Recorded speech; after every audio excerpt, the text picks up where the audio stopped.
there's a couple things. We've talked about this some. We can't talk about this enough. But just a little bit of story. I remember hearing about a mother who came to Gandhi with her son and said, "My son has a problem with eating sugar. He has a problem eating sweets." Gandhi said, "Come back in a month." So she came back with a month. Said, "This is my son. He has a problem with eating sweets." And he said to the son, "Stop eating sweets." That was his big pitch. And she said, "Why did it take you a month to say that?" And he said, "Because I have a problem eating sweets. And so I can stop. I have no reason to tell you to stop." And for many of us, there's an issue of embodiment that we need to deal with, that we need to set an example, lead out. Kevin East, he was the speaker of our marriage and parenting retreat. I saw posted on Facebook, funny, that it was posted on Facebook, but he asked his son on a camping trip, "What's your favorite part of a camping trip?" And he said, eventually you can't recharge your battery on your phone. And for him it was a hard thing. But for all of us, there's an issue of embodiment that we need to lead our family well, and the only way we can do it is by embodying it. Because I promise you, and you know this, when you go to your student and say, your child and say, "You're on your cell phone too much," cue the eye roll, right? Like immediately it's going to happen. "Really, Mom? Really, Dad? You're going to tell me to do that?" But Jesus said, "Follow me. This is how you're going to know how to live." And so pressure's on us in many ways as parents to hopefully lead out in a way that we can tell our children, "Follow me." And so some of us need to make a change in our family. And even I noticed there's a whole lot of eyes getting big and heads nodding when we said, "How in the world will our children learn to hear the whisper of God?" How are you guys doing with that? How is, in our busy culture, are you guys setting aside time for solitude and silence? Like, I think, honestly, the most radical thing our community could do in this culture is to practice Sabbath. It would be the most bizarre thing ever if for all the soccer teams, softball teams, academic, all say, "Sorry, on Sundays we spend time together, we rest, we nurture relationships." So just want to encourage all of us, before we seek to change our child, we need to take hard looks in the mirrors. So I'm sure many of you are thinking, well, what can I do now? Like, there's a little bit of fear, a little bit of hope from this conversation, a lot, hopefully more awareness, but what can we do now? The thing that your child needs more than anything else is someone to help be a shepherd. They need you as a parent. That's their greatest need. And so this is small, but I just want to encourage you, everyone needs to have 5 conversations with your child. Not at the same time, space it out, manageable bites, but 5 conversations with your child. The first question deals with embodiment. Do you see me choosing my phone over you? Do you see me choosing being on technology over you? And what's going to happen is you're going to engage a conversation, you're going to open up this conversation with your child in a humble way, where you're going to be opening up your conversation with, am I available to you? And that's going to help you out in the long term be able to talk about their practices and their behaviors. So do you see me choosing my computer or my phone over you? So you need to, as best you can, be present with your child and be humble with this. And that'll help you out having the harder conversations. The second conversation you have is, how are your friends and classmates using the internet? Parents have to be students of your kids' culture. You need to know what those websites, really what is Kick? What is that about? And for you not to come in ready to pounce on your child, but to say, how are people using the internet? I mean, I'm not trying to snoop. I just want to know what are you dealing with? I didn't grow up like this. So to kind of just engage that conversation. The third conversation that every parent needs to have is just about the long-lasting effects that happen with online errors.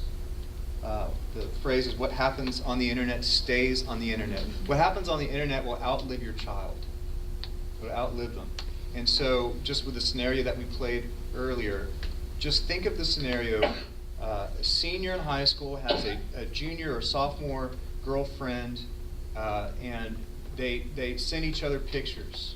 Frontal lobe's not fully developed. They send each other inappropriate pictures. They break up. She dumped him. He's pissed. And what does he do with that? Well, he has he has a bit of a weapon to get back, and he shares that. An 18-year-old sharing pictures of a naked minor could be charged with being a child predator. That doesn't go away. That stigma will follow that man the rest of his life. And think about when this girl, when that photo is leaked and it goes around the school and it follows her, and she goes to Texas Tech, and other people from the high school go to Texas Tech. Guess what's following her? And just think about the long-lasting effects that it plays out on both of these people. And we did so many things. Thank God that this technology wasn't around when we were in middle school and high school and elementary school. I wouldn't probably be here working at this church all life. I was lucky enough. So you just need to have a conversation, frank conversation with your child that just hopefully try to slowly ingrain this in their mentality. What goes on the internet will outlive them. It'll come back to you 6 years later when you're applying for a job. We have had applicants to work with our student ministry, and one of the things that we have done is looked on their Facebook, and sometimes we quickly go, not a fit. Wow. And they just don't have the reality of that. So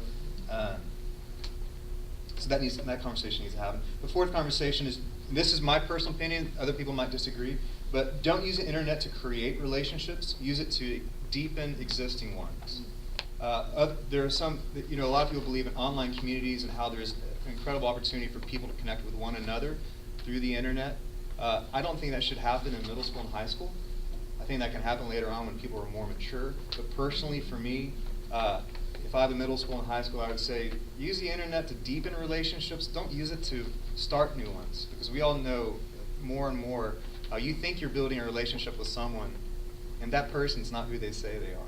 And probably your child's not who they say they're trying to depict who they are too. But there's just too many people out there who are using this in harmful ways. So don't use the internet to create new relationships. And for you, model the healthy side of this too. Use the internet to deepen your relationship with your loved ones, with the people in your community. Show how the internet can be a real positive thing. This isn't an evil. And the fifth conversation that we'd encourage you to have is, don't share personal information for the world to see. It's so easy for me, I can do this, excited about my trip to Hawaii for 10 days. Not that I'm going to Hawaii. But what am I saying to everyone? I'm going to be away from home for 10 days. So just with all of that, just the personal information, whether on all of the apps that your child has on their iPhone, there's location services that are pinpointing where they are when they take certain pictures. And so I promise you, if they don't know it, anyone can look on their profile and they know where you live. They know where their school is. They know where your child might work, where the child spends time. So you need to teach your child to go through all the apps, all location services, and turn them all off. And don't put something on the internet, whether it be through Twitter or whatever other thing out there, I don't even know, that you wouldn't tell a random stranger on the street. Hey, by the way, I'm not going to be home for 10 days. We're going to be in Hawaii. Or, this is where we live. Here's the address. He's under the doormat. So that's that last thing is the conversation we have. Is you need to be very protective over the information you send. Okay, so last 60 seconds. I just want to say this. I know this is a heavy conversation. The way that we began it is that Kyle and Doug talked about the 3 tasks of adolescence: autonomy, identity, and belonging. And I want you to just, before you leave, to know that God has commissioned you as a parent.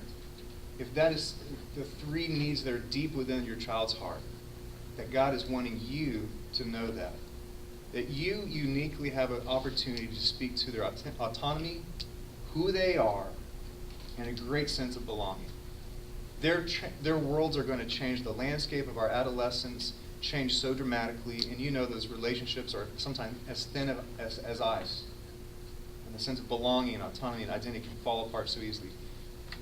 They're going to have many different peers, they're going to have many different teachers. They only have one set of parents. And for you, you're going to have a lot of different types of jobs. Your career is going to change. Your relationships and your friendships are going to change. But your child has one person to call mom, and one person called dad. So I just want to encourage you guys, as you leave out here, that your child desperately is longing for you to parent them well. And I know that God wants to partner with you as you go and do that. And so if you really believe in that,